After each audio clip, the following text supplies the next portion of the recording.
Bienvenidos a Lecturas de Aullido. El día de hoy les voy a contar el cuento de La Máscara de la Muerte Roja, escrito por Edgar Allan Poe. Durante mucho tiempo, la Muerte Roja había devastado la comarca. Jamás peste alguna fue tan fatal, tan horrible. Su encarnación era la sangre, el rojo y el horror de la sangre. Se producían dolores agudos, un repentino vértigo. Luego los poros resumaban abundante sangre y la disolución del ser. Muchas manchas púrpuras en el cuerpo y particularmente en el rostro de la víctima segregaban a esta de la humanidad y la cerraban a todo socorro y a toda compasión. La invasión, el progreso y el resultado de la enfermedad era cuestión de media hora.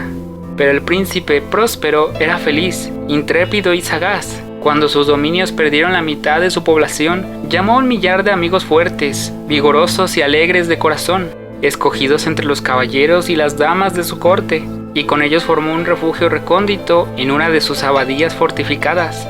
Era una construcción vasta y magnífica, creación del propio príncipe, de gusto excéntrico y, no obstante, grandioso. La rodeaba un espeso y elevado muro, y este muro tenía puertas de hierro. Una vez que entraron en ella, los cortesanos se sirvieron de hornillos y de mazas para soldar los cerrojos. Resolvieron atrincherarse contra los súbitos impulsos de la desesperación del exterior y cerrar toda salida a los frenesíes del interior. La abadía fue abastecida ampliamente. Gracias a estas precauciones, los cortesanos podían desafiar al contagio. Que el mundo exterior se las compusiera como pudiese. Entretanto, sería una locura afligirse o meditar. El príncipe había provisto aquella morada de todos los medios de placer. Había bufones, improvisadores, danzarines, músicos, hermosura en todas sus formas. Y había también vino. Dentro había todas estas bellas cosas. Y además, seguridad. Fuera, la muerte roja. Ocurrió hacia el fin del 5º o 6º mes de su retiro. Y entre tanto que la plaga, afuera, hacía los más terribles estragos. El príncipe próspero obsequió a sus 1000 amigos con un baile de máscaras de la más insólita magnificencia. ¡Qué voluptuoso cuadro el de aquel baile de máscaras! Permítanme, en primer lugar, describir las salas donde tuvo lugar. Había 7, una hilera imperial. En muchos palacios, estas series de salones forman largas perspectivas en línea recta, cuando los batientes de las puertas se abren de par en par, de tal manera que la mirada penetra hasta el fondo sin obstáculo. Aquí, el caso era muy diferente, tal como podría esperarse de parte del duque y de su gusto y preferencia por lo bizarre. Las salas se encontraban tan irregularmente dispuestas que la mirada no podría abarcar sino una sola a la vez. Al cabo de un espacio de 20 o 30 yardas se presentaba un brusco recodo, y en cada una de estas revueltas un aspecto diferente. A derecha e izquierda, en medio de cada pared, una alta y estrecha ventana gótica daba un corredor cerrado que seguía las sinuosidades del aposento. Cada ventana ostentaba vidrios de colores en armonía con el tono dominante del decorado de la sala sobre la cual se abría. La que ocupaba la extremidad oriental, por ejemplo, estaba decorada en azul, y los ventanales eran de un azul vivo. La segunda sala estaba decorada y guarnecida de color púrpura, y las vidrieras eran asimismo de color púrpura. La tercera, enteramente verde, y verdes las ventanas. La cuarta, anaranjada, estaba iluminada por una ventana del mismo color, y la quinta blanca, y la sexta violeta. La séptima estaba rigurosamente forrada de colgaduras de terciopelo negro, que revestían techo y muros y recaían en pesados pliegues sobre un tapiz de la misma tela y del mismo color.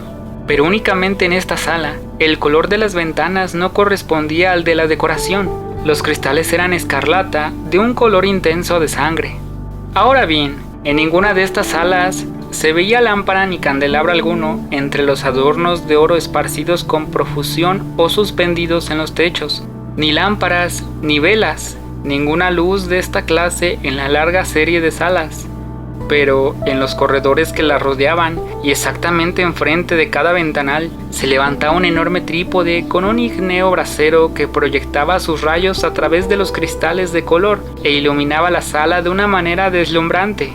Se producía así una multitud de aspectos cambiantes y fantásticos, pero en la sala del lado poniente, en la cámara negra, La claridad del brasero, que se reflejaba sobre las negras tapicerías a través de los cristales sangrientos, era terriblemente siniestra y les daba a las fisonomías de los imprudentes que allí entraban un aspecto de tal modo extraño que muy pocos bailarines se sentían con el valor suficiente para entrar en aquel mágico recinto. También en esta sala se erguía, apoyado contra el muro del oeste, un gigantesco reloj de ébano. Su péndulo se balanceaba con un tic-tac sordo, pesado, monótono, y cuando la aguja de los minutos había recorrido el cuadrante y la hora iba a sonar, salía de los pulmones de bronce de la máquina un sonido claro, estrepitoso, profundo y excesivamente musical, pero de un timbre tan particular y de una energía tal que de hora en hora los músicos de la orquesta se veían obligados a interrumpir durante un instante sus acordes para escuchar la música de las horas, y las parejas que bailaban cesaban por fuerza sus evoluciones. Una perturbación momentánea recorría toda aquella alegre multitud, y mientras sonaban las campanas, podía notarse que palidecían hasta los más vehementes, y los más sensatos y de más edad se pasaban la mano por la frente como si se hundieran en meditaciones o en ensueños febriles. Pero apenas desaparecían del todo aquellos ecos, circulaba por toda la asamblea una leve hilaridad. Los músicos se miraban los unos a los otros, se sonreían de sus nervios y de su locura, y se juraban por lo bajo entre ellos que la próxima vez que sonaran las campanas no sentirían la misma impresión. Y luego, cuando después de la huida de los 60 minutos que comprendían los 3600 segundos de la hora pasada, se escuchaban de nuevo las campanas del fatal reloj, se producía la misma turbación, el mismo escalofrío y las mismas ensoñaciones febriles. Pero a despecho de todo esto, la orgía continuaba alegre y magnífica. El gusto del duque era muy especial. Tenía un ojo certero en lo tocante a los colores y a sus efectos. Desdeñaba los gustos de la moda. Sus planes eran temerarios y salvajes, y sus concepciones brillaban con un resplendor bárbaro. Hay personas que lo hubieran juzgado loco, pero sus cortesanos sabían bien que no lo estaba. Pero era preciso comprenderlo, verlo, tocarlo para estar seguro de que, en efecto, no lo estaba. Con ocasión de esta gran fiesta, se había ocupado personalmente de la decoración y del mobiliario de las 7 salas, y fue su gusto personal el que dirigió el estilo de los disfraces. No cabía duda de que eran concepciones grotescas. Era deslumbrador, brillante. Había cosas chocantes, fantásticas. Mucho de lo que después se había visto en Hernani. Había figuras verdaderamente arabescas con siluetas y ropajes incongruentes. Fantasías monstruosas como la locura. Había mucho de bello, de licencioso, de extraño. Algo de terrible y no poco de lo que podría producir repugnancia. En resumen, era como una multitud de sueños que se pavoneaban de un lado a otro por las salas, y estos sueños se contorsionaban en todos los sentidos, tomando el color de las salas. Se hubiera dicho que la extraña música de la orquesta era el eco de sus propios pasos, y, de tiempo en tiempo, se oye el reloj de ébano de la sala de terciopelo, y entonces, durante un momento, todo se detiene, todo enmudece, excepto la voz del reloj. Los sueños se quedan helados, paralizados en sus posturas. Mas los ecos de la sonería se desvanecen, no duraron sin un momento, y, apenas huyen, una hilaridad leve y mal contenida circula por doquier, y la música suena de nuevo, se reavivan los sueños. Aquí y allá los danzarines se retuercen más alegremente que nunca, reflejando el color de las ventanas a través de las cuales fluyen los rayos de los trípodes. Pero ninguna máscara osa ahora aventurarse en aquella sala que queda allá, al oeste, porque la noche ha avanzado y una luz más roja fluye a través de los cristales de color de sangre, y la negrura de las colgaduras fúnebres es aterradora, y para aquel que ponga el pie sobre la negra alfombra, brota del reloj de ébano un resonar más pesado, más solemnemente enérgico, que el que llega a los oídos de las máscaras que se divierten en las salas más apartadas. Pero en estas otras salas había una densa multitud, y el corazón de la vida latía allí febrilmente. Y la fiesta continuaba siempre su torbellino, cuando al cabo sonaron los tañidos de medianoche en el reloj. Entonces, como ya se dijo, cayó la música y se detuvieron las evoluciones de los que bailaban. Se produjo donde quiera, como antes, una ansiosa inmovilidad, pero el tañido del reloj debía ahora componerse de 12 campanadas. Por eso fue tal vez que, teniendo más tiempo, se insinuó una mayor cantidad de pensamientos en las meditaciones de los pensativos que se hallaban entre los que se divertían. Y quizás por eso mismo, muchas personas de entre la multitud, antes de que se ahogaran en el silencio los últimos ecos de la última campanada, tuvieron tiempo de notar la presencia de una máscara que hasta ese momento no había llamado la atención de nadie.